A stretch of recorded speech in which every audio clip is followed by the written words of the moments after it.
On October 6th, the first National Congress for Agricultural Dignity saw more than 700 delegates from 21 of Colombia's 32 regions come together in Bogota to forge a unified front across the country's agricultural sectors. The Congress is the culmination of protests that sprang up in 2012 and in some cases turned violent, with rural workers across the country angered by the damaging effects of successive governments' neoliberal policies, such as the imposition of free trade agreements. Divided, we cannot fight against this economic model that they are imposing. Here, what we have to do is unite, work together, the different farmers of Colombia, to draw attention to the countryside, so the government remembers that we are 14 million Colombians who live in the rural areas. We depend as much on peace as on social stability, and most importantly on health. The deterioration in the countryside has left many in crisis, pushing farmers from diverse regions and sectors together in search of a better deal.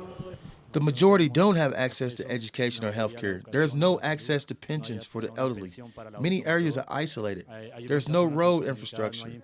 And we are not supported by agro-industry. All the products that we sell now are sold fresh.